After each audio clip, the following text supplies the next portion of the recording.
DJs need love too. Oh, they need love. Yeah, DJs need love too. Yeah, they need love too. Yeah, DJs need love too. Yeah, they need love. Yeah, DJs need love too. Yeah, they need love too. DJs need love too. Oh, they need love. Check. Back with another episode of the DJs Need Love Too show. I go by the name of DJ Battio. I go by the name DJ Monae, and this is... Yeah, y'all know me.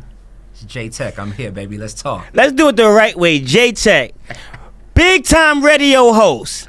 The big brother of ATL DJs is in here. He's here. He is here. And when I say the big brother of ATL DJs, every DJ that I've met, and when I say every, I'm going to say every DJ I've met say they have a DJ J-Tek crate or library.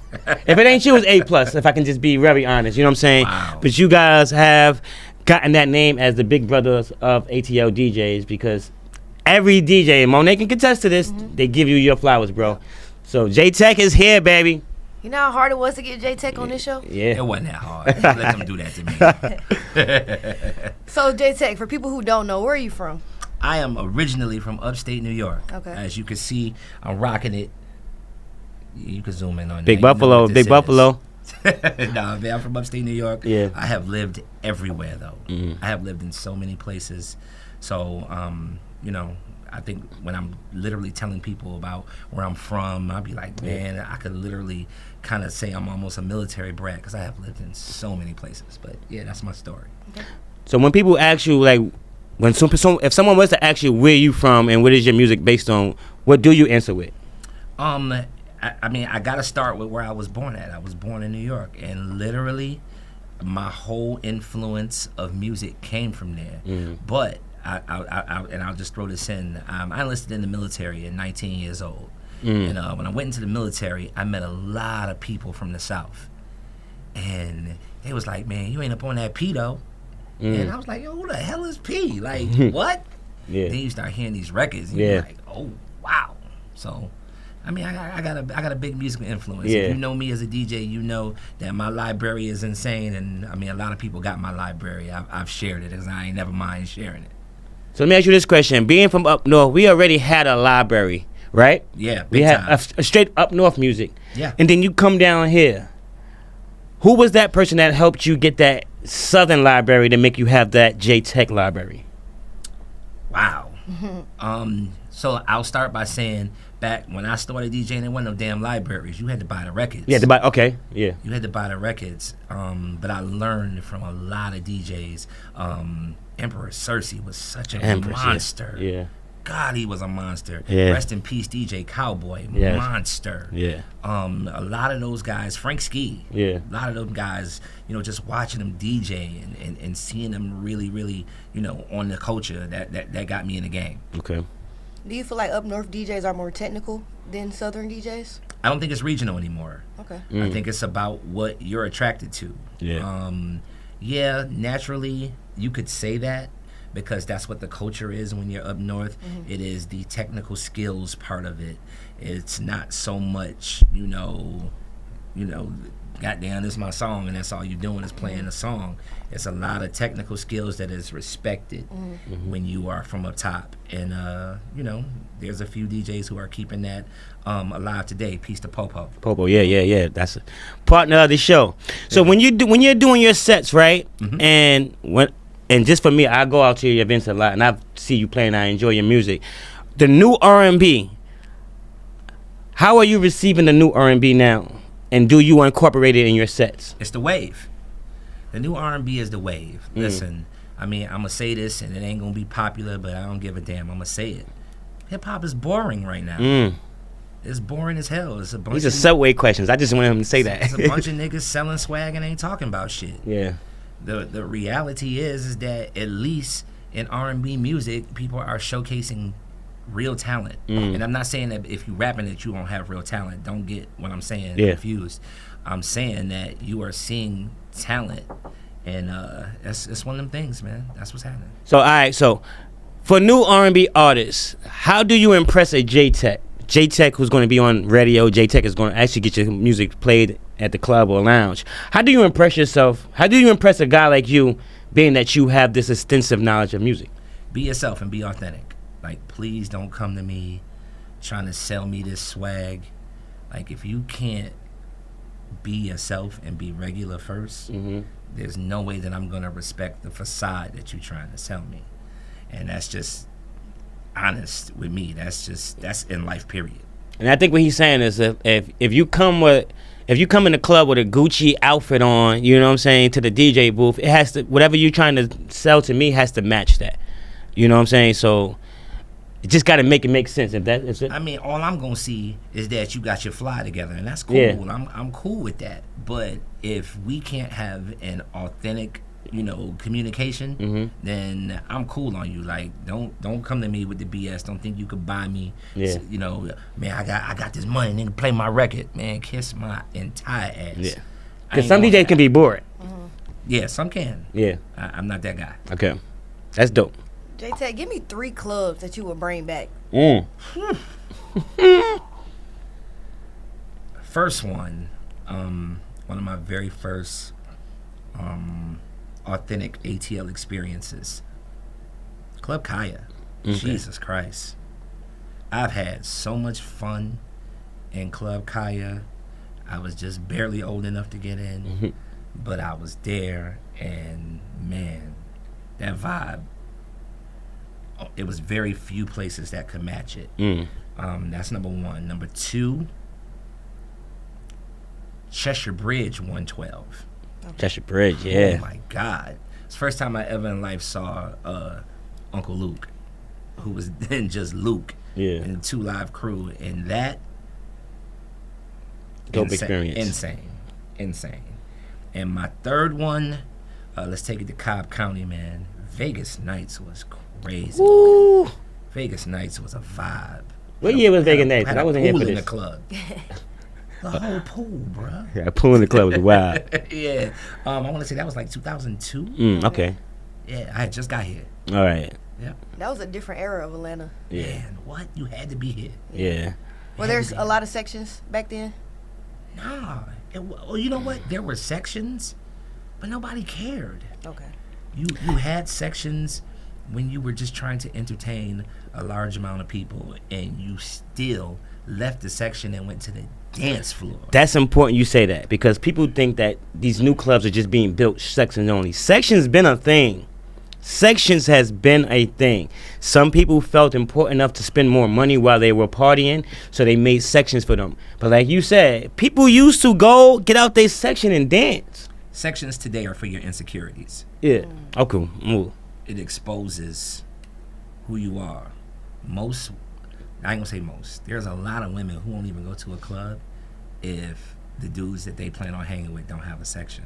Wow. It just exposes your insecurities. Wow. You can't piece it up by the bar. I could say as a man, I think that's 100% true. Women are not going to go out with you if you do not have a section at the club that night. Yeah, it's a tough life out here. Yeah, it's tough. Would you prefer opening or closing? Where I'm at today, it doesn't matter. If you coming after me, it's hell to pay. Oh yeah. If you coming before me, please just rock. Yeah. Just rock. I don't care what you play. I ain't never the guy that's like trying to control what you play. I don't give a damn. There's way too much music, and there's way too many places I can go to entertain people with that music. When did you get comfortable, I guess, talking on the mic? I think I've always been comfortable with it. I understood that you can't just play the music and expect it to entertain people. They need a little motivation. And a great host understands how to do that. Today, there's not a lot of great hosts. There are people who understand the cadence of talking on a mic, but they don't understand how to really interact with the people and make this into a situation where it's actually about them. Today, a lot of hosts, and it's not all of them, but a lot of hosts are spending more time trying to have the exact same fame as the DJ by only talking. That's a gem right there. That is a super gem. Let me ask you this question. Sure. What record pool do you use for music, and why do you use that one? I don't use any of them. And it's not that they're not important. They are very important. I've just been fortunate throughout the amount of time that I've been DJing and doing radio to have relationships with just about everyone. So my email consistently is filled with music. So you get your music from the emails that's being sent out? Yes. Because some people think those emails are just going off to nowhere. It's some DJs that really wait for those emails and use them. Now listen, Bruno and Sexy Red dropped at midnight last night. I had it at 12:01. Blessing to have it. How do you feel about that record? I don't know. I feel like it's a little bit of a reach. Yeah. That ain't Bruno's style. Bruno has changed over time. I don't want to verbalize what I know that's what's the cause of it. But I think that people will say he's just spreading his wings, let him express himself. Yeah, but that ain't what we love Bruno for. Yeah, he's tapping into a lot of different networks. Yeah, he's tapping into a different network, exactly. Yeah. So let me ask you this question. What tip do you have to stay on people's radars at this stage in your career? So when I ask that question, for me, I know a lot of corporate stuff going on, especially in the city, a lot of rich people, and it'd be a big mansion. Jay Tek is the DJ. So, how do you stay relevant in a popular atmosphere right now, especially in Atlanta, Georgia? I'll be very honest. How have I been able to stay relevant? I rock. There ain't never gonna be a time where you come see me spinning and I ain't motherfucking rocking. It's never a regular night then. It's gonna be Jay Tek. It's going to be the vibes, and it don't matter who in the room. I got something for everybody in the room. It don't matter what age you are. None of it. I got you. That's why a lot of times, if I'm in a spot and somebody, it's like this, I'd be like, let me cook. Yeah. That's fly. That's relax. Yeah, gotta relax. Let me cook. I got you. Yeah. And that's how the way you handle like people coming up to the DJ booth right now. It's just like you handle it. I'm never rude. Never rude. It's always love. But I'll literally tell you, like, you might not know me right now, but you're gonna be following me on Instagram and loving me by the end of this evening. Yeah. And it tends to happen quite a bit, and that's no arrogance. That's me having confidence in the fact that I know exactly what super skilled, man. Yeah. So do you DJ more towards the women? Definitely. Okay. Yeah. And listen, especially if I'm opening, I absolutely love opening because it gives me the opportunity to set the tone, and I am always gonna set the tone. I always find the women in the room, and I ain't talking about the bougie one. Yeah. The one that's, know the music. Yeah. I'm talking about the one that came to have a good time. I'm on her. I'm on the girls that she's with, and then the guys are gonna fall in line. Either way. Yeah. So yeah. Let's get into some juicy talk right now. Uh-oh. Radio. Oh. Let's take a sip to the radio, man. Sip to that. So a couple weeks ago, you told me and Monae behind the cameras that you were going to leave radio. Yeah. You actually executed on that idea. And I just wanted to know what sparked that and then what's next. I am very big on knowing when it's time for you to go. There's a lot of people who stay too long in whatever it is you're doing. If you are not moving and things aren't moving for you, you could be staying too long. As far as radio, and let me be clear about it, I didn't quit radio as a whole. There's a possibility that I could do radio again. I'm very, very skilled at it. I have had lots of success overseeing radio stations, running radio stations from the very beginning, and seeing it through to awards and everything in the end. Was never my goal. It was never my goal. My goal was to be the hottest DJ you ever heard on the radio. And then I learned that the hottest DJ ain't always the Negro getting paid. Yeah. So I took the time to learn new skills, and that birthed my career as a manager in the radio business. Wow. That's amazing, man. So, speaking of radio, how has radio influenced your DJ career, like when you first started? Big time. Okay. I grew up as one of those kids that did nothing but listen to the radio. Me too. When I came home from school, I wasn't watching TV. I wasn't watching cartoons. the radio was on. Yeah. I had chores to do. Mom's was like, when I get home, all that better be done. Yeah. So a great motivating factor to get me through it was not staring at a TV, but keeping the radio on in the background, knocking out them dishes, taking out the garbage, whatever. Man, I was home from school by 3:30 or so. You know, my favorite time of the day was 5 o'clock when I could hear a DJ on the radio rocking for people in traffic. And I did everything in the world to emulate that sound. Anything I could. People who know me, they was like, man, I remember you was DJing on tape decks. Yeah. I was. That's man. The tape deck was probably the hardest thing to do. Oh man, it was difficult. It was. We loved it. Yeah, I tried it. It was just something I could not do. Is that the cassettes? Yeah, you used to have cassettes, and it's some really skilled DJs to this day that will rock with cassettes. You know what I'm saying? And it's really hard to find them, but they are out there. Whoever he is, he probably over 50. Yeah, that's a fact. Yeah. That's a fact. All right, so we're gonna get into this first segment. It's called Giving DJs Their Flowers. Yeah. Woo! If you could give 3 DJs their flowers, influenced you, motivated you, you look up to, just 3. I'm gonna be clear. I'm gonna break a rule, and it's gonna be the only time I'm gonna break a rule. I'm gonna give more than 3, but it's gonna be quick. Okay. I'm gonna give a couple career ones, and I'm gonna give some now ones. Okay. Career wise, seeing Kid Capri rock live changed my life. Kid. Wow. Yeah. Brother, showman, salute. DJ SNS. Yes. Another one. Wow, man, I've seen SNS whip a room to shreds. Big ups to him. DJ Jazzy Jeff. Yes. Absolutely amazing. Even in he just celebrated a birthday, I think, yesterday. Man, amazing. Like, there ain't nothing like seeing that. Now, here's my break the rule part. I'm gonna give some flowers to a couple people here. First one, DJ Geronimo.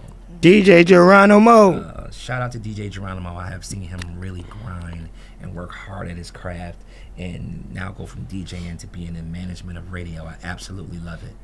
That is my guy. I'm gonna give a shout out and some love and some flowers to DJ Era. Okay. DJ Era, I have watched go from a DJ who was just in college and hungry out of college to running around the country with every artist to now being an owner of his own venues. Fire. Big salute and flowers out to my brother DJ Era. Of course, I'm gonna give some flowers to DJ Popo. Yes, sir. I've never seen anybody grasp the culture so fast. Mm-hmm. You know, I met Popo in 2019, and in 2019 he was so hungry. Yeah. And he just took it and he ran with it, and look at what he is today. Yeah, he's going crazy. Shout out to him. I got like 2 more. I'm gonna send some love and some flowers out to DJ E-Class. E-Class, yeah. E-Class, great DJ. Yeah. Understands how to read the room, and that is the most important trait of a DJ to have, is to understand how to read the room and know what's in a room. So there go some flowers to him, and anybody who I missed, I know it's love. Yeah. So let me ask you this question. Yes. How does a person know how to DJ but not entertain? I always say this. There are DJs, and then there are niggas who play music. Okay. That ain't no slide or no shot at nobody. Never is, You a yeah. nigga that play music, you a nigga that play music. It is all good. But DJs curate experiences on the fly and in the moment. And we entertain that way. I'm just blessed and fortunate to be one of those people. So something that's been very controversial right now, the stems, the sync button. How do you feel about that? I know Jazzy Jeff said nobody cares what's going on in the DJ booth. The crowd can't see if you're using the sync button. Use it. That's why it's there. How do you feel about the sync button? I feel the same way. Of course, if you're a DJ who people would consider to be a purist, yeah, you hate that shit. You hate the fact that people are cheating and not learning, and that's what some people take it as cheating. I view it as a tool. I do not use it. The sync button, I have never used it. I don't use it. It doesn't support my style of DJing. We talk about key as well. Sometimes DJs can spin and can be in the midst of doing a blend, and it sounds okay, but it ain't in the right key, and that keeps it from sounding great. Okay. So, I mean, like I said, I don't view it as a bad thing. It helps some people, but I also think that if you are considering being a purist or a nigga that play music, you should probably consider not using the sync button so that you actually learn the craft instead of just getting the job done. Okay, cool. When you are entertaining a crowd, right, and you're going through those motions where you're playing songs maybe 15 to 20 seconds, right? Yep. And there's somebody in the back that's singing and you're messing up their vibe, but the people that's in front of your peripheral, you can see having a good time. How do you manage that? Honest answer, I don't give a shit. I don't. Because this is a really good tip we need to have as DJs. We can't satisfy everybody at one time. Well, one, if you only playing songs 15, 20 seconds long, the most important key to that is that you are playing the most popular part of the song. I'll give you an example. If you in the midst of playing some throwbacks and you play the Fugees and Lauryn Hill Killing Me Softly, what part of the record you want to go straight to the yeah, you want to go straight to the bridge, yeah. Come on, man. You got to play the most important part of the song. Don't sit there and do it because it blends properly and then take that long ass intro into the first verse. People get bored fast. Yeah. So a lot of preparation would assist in that. So cue points. So the cue points would be at that bridge as one, and then the second cue point would be to bring it back just in case people go crazy. Yeah. It's a different you can go many routes. If you started at that particular cue and you see the whole crowd going crazy, now you know you can. Oh, this is where I'm going. I'm going 2000 You could either R&B. bring it back or you could be moving on to something Yeah, else. I'm a fan of moving on. Yeah, I don't think that bringing it back again is going to hit as hard as it did initially the first time, especially if you dropped it right. So name a song that you do never drop on the one. You always start from a part in the cue. Man, that's hard. There's a lot of songs that I do that with. Yeah. I might play a 4-bar of something, which could be I can't think of one right now, but it could be like Reincarnated, I was stuck, something like that. And then I might bring it back from the top. Yeah, loop it, yeah. Cause I see you go crazy, man. To this day, what is your most memorable moment being a DJ?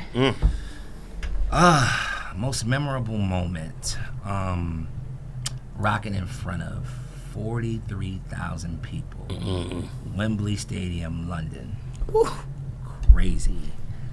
Shout out to my man DJ Era. We were on a huge tour, bunch of R&B artists, and the show was called the R&B Superstars. Remember that tour? Did it in London, and it was everybody, man.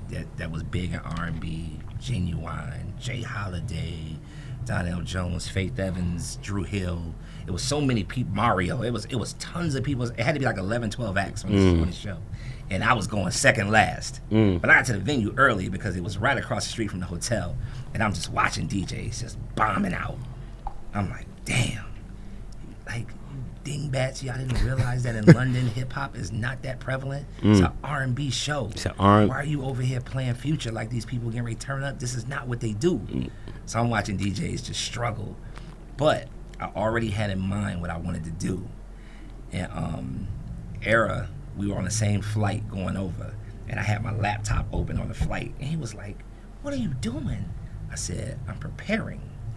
I said, "Because I guarantee you, I'm not getting ready to bomb out in front of 40,000 people. Yeah. I'm getting ready to turn this motherfucker sideways." Man, when I hit that stage, I'm not going to lie to you. You see my hands? They still. When I got on that stage, it was like this. Yeah. Ever brought that up, too, when we interviewed him, too? Like, he was one of them dudes, yeah. Whew. Man, when I dropped, you couldn't see because the lights in front of me were so bright. And when I started dropping them records, that place went crazy. And the love was really real after the concert because I never got like mobbed by people. Yeah. I got mobbed by people after that show in front of the hotel. It was crazy.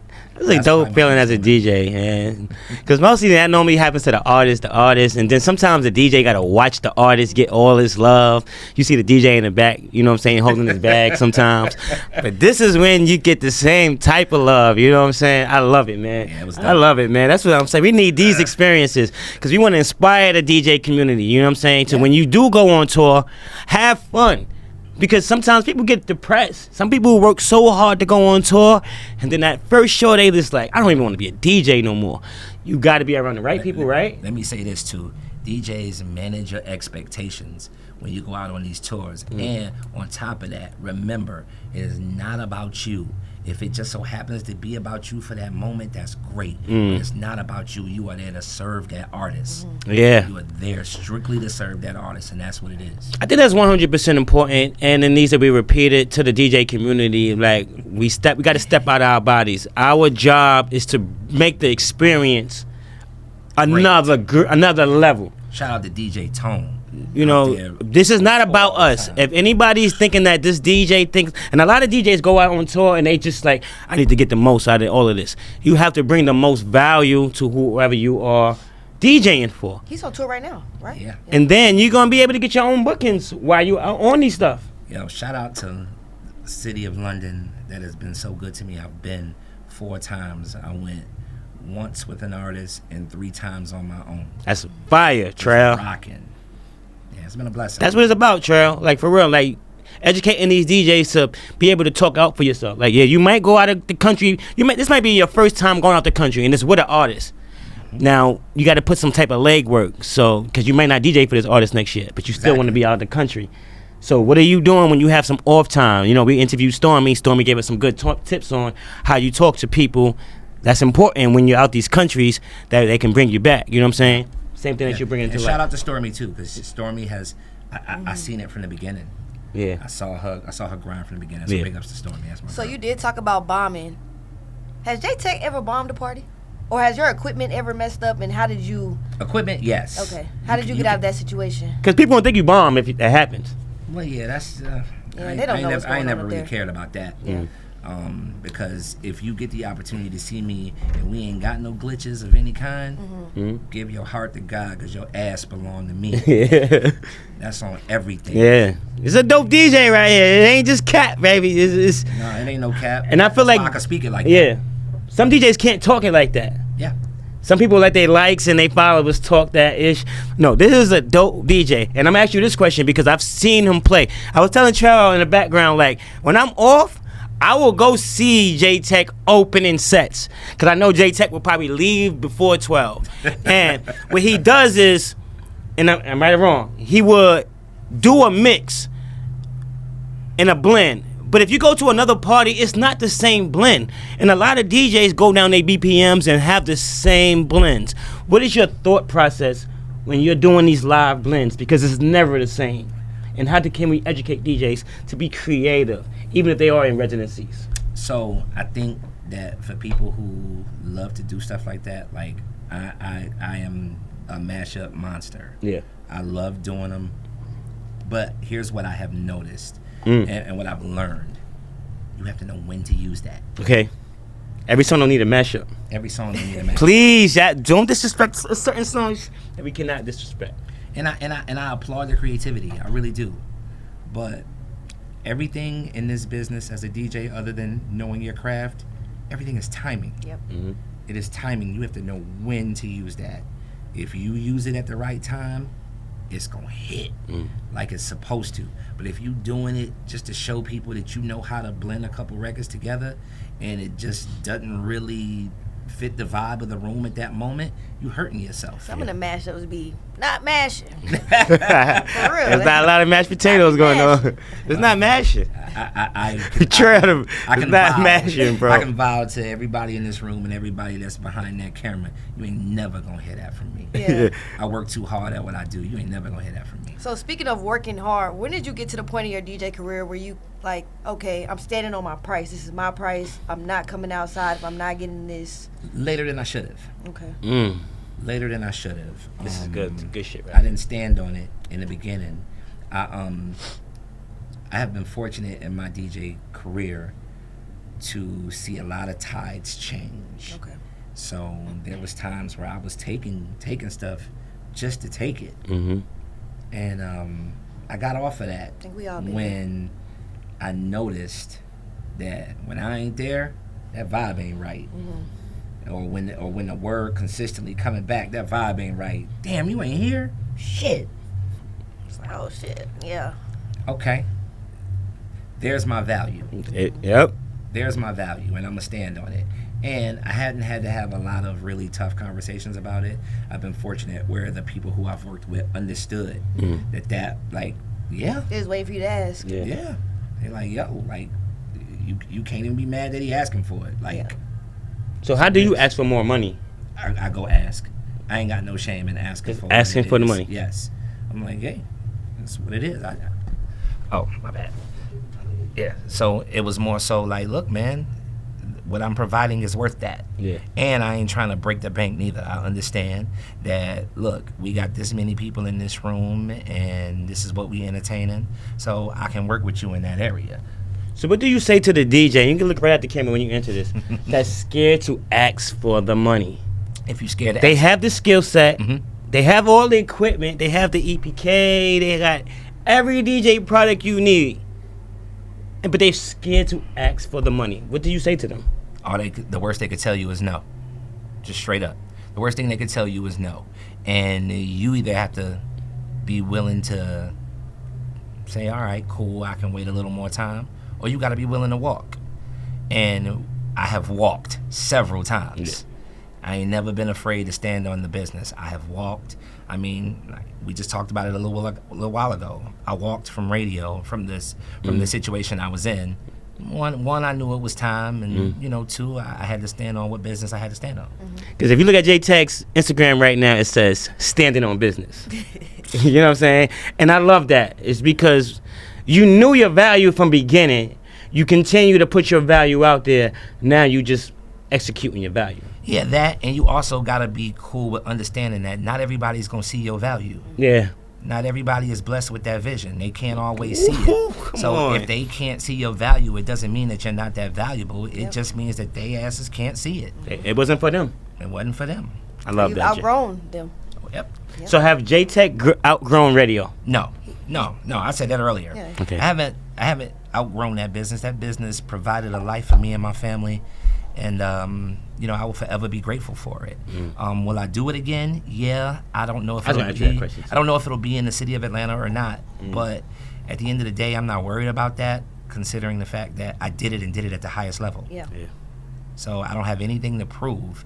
But if I decide to go back, if there's an opportunity for me to go back to radio, just understand, well, those people would know we're getting a guy who is extremely experienced and has done it at the highest levels and will continue to do it at the highest levels. And it comes with a bag now.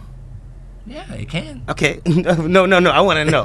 Because this is DJ's Need So Love you 2 would show. probably be like the PD.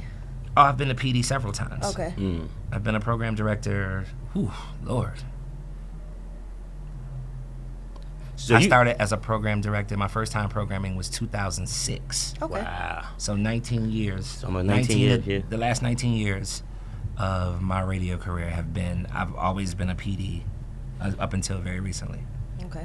So in radio, this is a tip for DJs out there. Who makes that decision on which songs are going to get played multiple times a day? Was that you? Oh yeah, definitely. Definitely. But it wasn't, but you got to understand, in most situations, it's never just one person. It is usually a brain trust. A brain trust makes those decisions, and y'all move forward with it. Because I don't do radio. I've Okay. actually never done radio in my 26 years of DJing. Okay. And I get a lot of my game from Mo. She tells me a lot about what songs need to be played. If you can sneak a song in, it got to be for this amount of seconds. And I always felt like it's a science in DJing to make you love it. You know what I'm saying? And make it make sense for you. It's definitely a science to it. I think I love radio because everybody can't do it. Yeah. Yeah, everybody can't do that. Not everybody, and we just said that. And I think some good DJs cannot do radio. They probably don't have a clean song in their library. But I just Right. felt like when y'all do radio, and like I said, and that's because y'all sitting at the table right now, it's a vibe. It's a learning curve for DJs, even if you're on the way to the club or work. Oh, I don't like this song. Oh, maybe I didn't know I could mix this song with this. So radio serves a purpose for DJs that are still inspiring and bringing back to the culture, in my opinion. You know, I love I'm radio. gonna drop this gem for people who are aspiring to do radio. We need or gems. people who do radio, and they actually are like the DJ who's mixing on radio. The biggest piece of information that I could give you is this: when you step in that booth and you getting ready to do your 5 o'clock mix or whatever, right? The best thing for you to do is put yourself in the mind frame of a woman who is more than likely about 25, 26 years old. She probably got a kid or two, and she's driving home from work because she just picked him up from daycare. It is your job to hold her attention. How do you do that?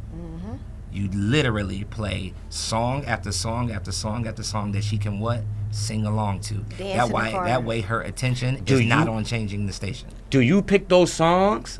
Or The is DJ this should. the DJ should? But is it scheduled? So what I'm trying to ask is, do you guys have like a list of songs that need to be played in your rotation? Everybody's different. Everybody's different. Like don't let anybody tell you that. There are some entities that are like that, yes, but not everybody is like that. If you are, as me as a PD, if you are a DJ that I trust that you're gonna take that vision I explained. So we need to more you PDs like you then. and put it there. Oh, you definitely need In more radio, PDs yeah. like me. Yeah, because I don't And like listening to. I'll say that. I know that probably and I sound want to arrogant, say it the way it should be but I'm said. nice. Because I listen to radio and it's like, this is repetitive. I know what the next song is going to be. It's a commercial song that they probably got. But some radio stations, they do have a little bit more leniency where Yes. when I'm listening to my 5 o'clock mix versus their 5 o'clock mix, I'm like, okay, like this makes sense for 5 o'clock Yeah. versus Attention grabbing songs, yeah. too political, but just keep it like that. I want to get back to radio. Plaques. How many plaques you got from radio? You know, Battio know how bad I want to play. Yeah. I don't have enough room in my house to hang on.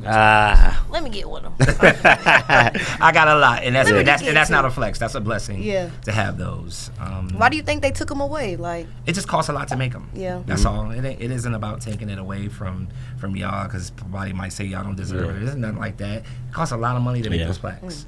The record companies to spend about $100,000 for these to send out 50, maybe 100. Shouts out to DJ Khaled. Khaled, I hope I ain't messing up nothing when I say this, but Khaled took his entire budget one time, used the entire budget to buy all the DJ's plaques. wow. Shout out to DJ Khaled. It's not happening no more. Yeah, it's not happening no Yeah, more. man. I mean, I don't think so. Yeah. I mean, I'm not in radio, so I can't speak for that. But, he did that, and that was big. Yeah. That was big. All right, let's switch it up a little bit. Let's have some fun. The second segment is called Would You Rather. Hey. So Batty's going to ask you a series of questions. You have to pick either or. And you can't say both. drink. And you can't say I take it. You cannot say J Tech. And you Look, can pick both. anybody in the crowd right now, if he says I need you to comment right now. He said it. How many times? All right, you guys ready? J Tech, do you rather interview a rapper or R&B artist? R&B artist. Do you rather use 2 channels or 4? 2, Do you rather have freedom to say what you want or a scripted show? freedom to say what I want. Do you rather use Tidal or a record pool? Record pool. Do you rather have your own show or be a mixed show DJ on someone else's show? Got his ass. Do you rather laptop or flash drives? If you're gonna ask him, I'm gonna answer it. I ain't ducking nothing. My own show. Tidal. We did title or Stems or no stems? stems. Do you rather a host or no host? No host. I'm asking him question for podcast purposes, but I know him. Headphones or no headphones? Headphones. J Tech, I've seen you go crazy without headphones. Let's just stop it right I don't there. really need them. Yeah, but does headphones make the experience more doper? No, I'm just prepared. Okay. That's why I can go with no headphones. I'm prepared. I know my library very well. I've prepared it the way it needs to be prepared, and that's all that it is. So creating is important, but when you know your library, you can move a little bit more loosely. Is that correct? You definitely can. How do you feel about the newer DJs who don't use headphones and they just use the cues? That's cool. I hear it. And it's just like, I mean, if you where are sloppy your with headphones it, at? if you sloppy, then you Yeah, sloppy. yeah. That's just what it is. But for DJs who don't need headphones, I mean, I would like to have them, but I don't have to have them. Yeah. And usually, if you've seen me without them, it's probably because I just forgot them. Oh. To be honest, but it don't stop nothing. I'm nice either way. Look at me.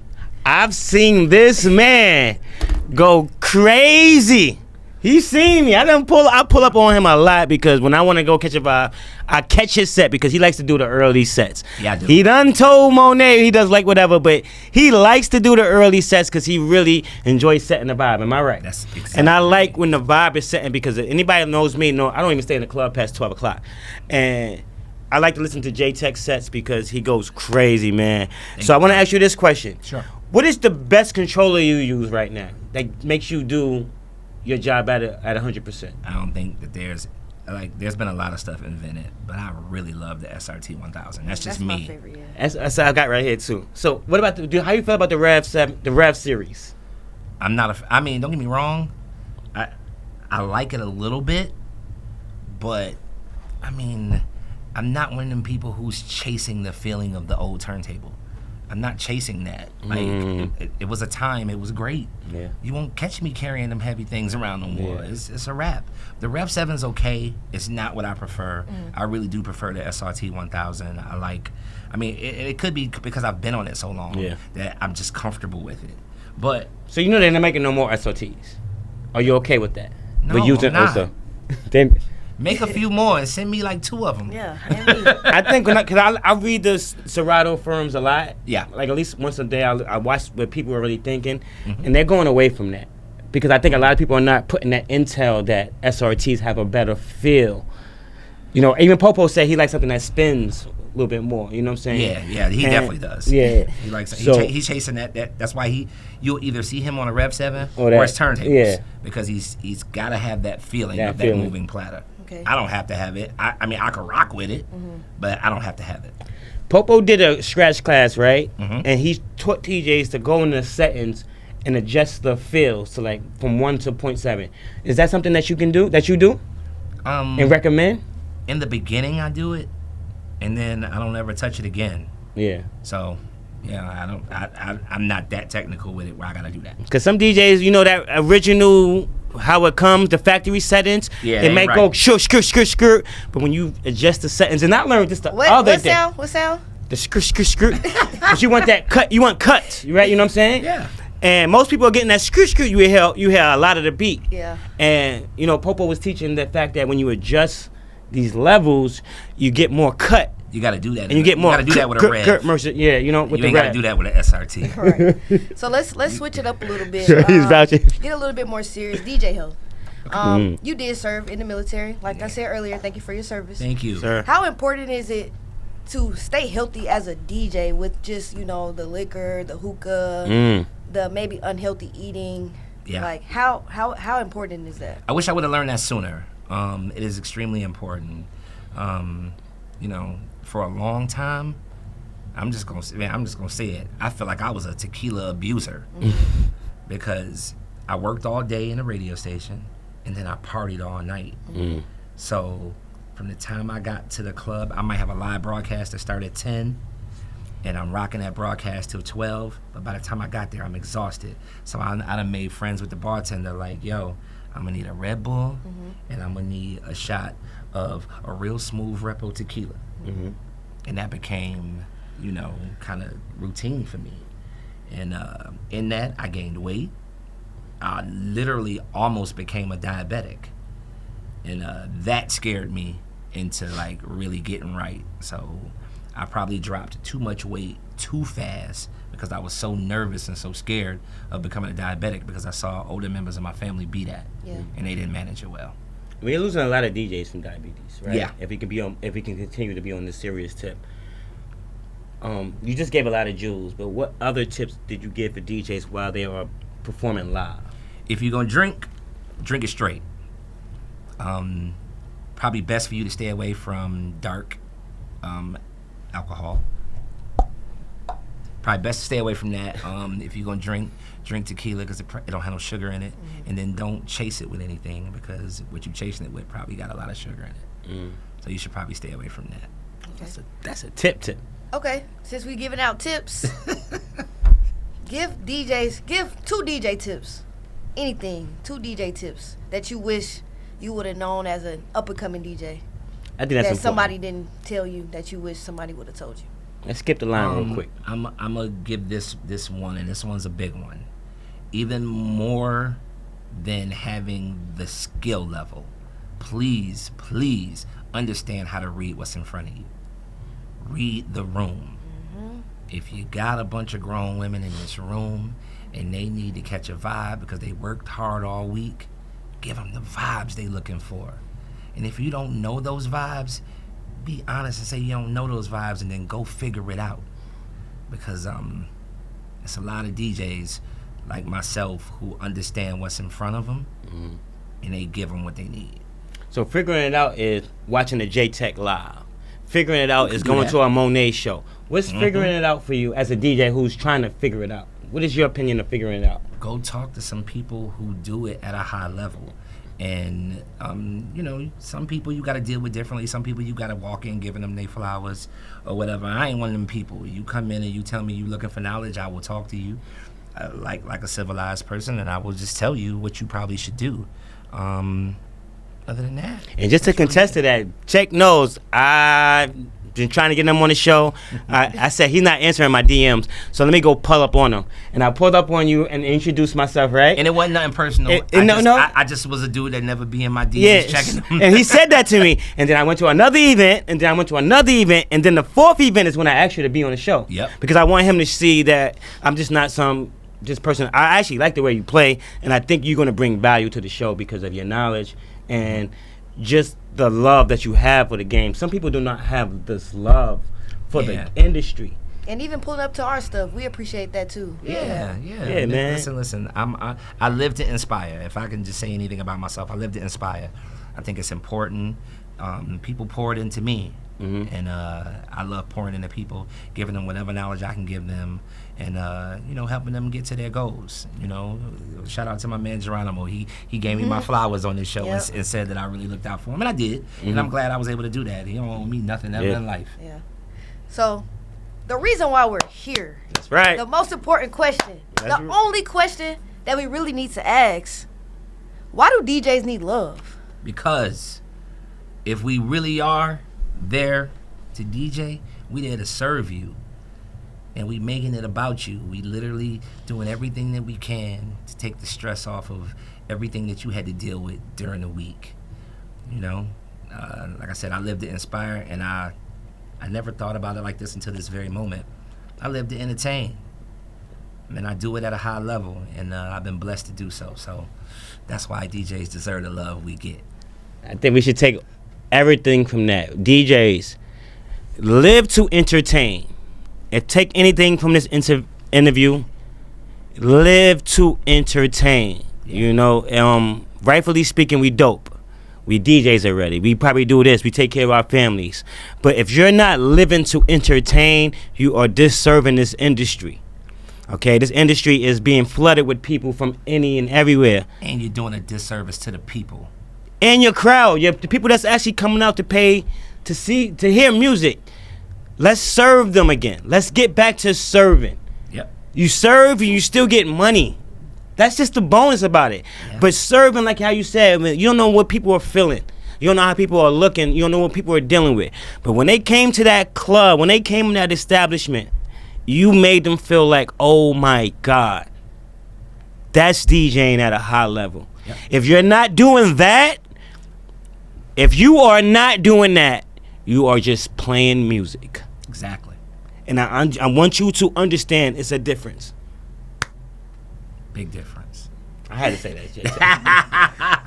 It's all good. You know it's what I'm love. saying? It's another episode of the DJs Need Love 2 show, man. I go by the name of DJ Battio. I am DJ Monae, and this is... I'm the one the Lord chose. They call me JAY TEK. Love. JAY TEK is here, man. He gave back a lot of gems, a lot of jewels, man. If you love this interview, I need you to comment 100 at the bottom, because there's nothing but 100% of good value information in here. Subscribe to us on every podcast network and tell your friends about us, because we dropping gems, baby. DJs need love too. Love.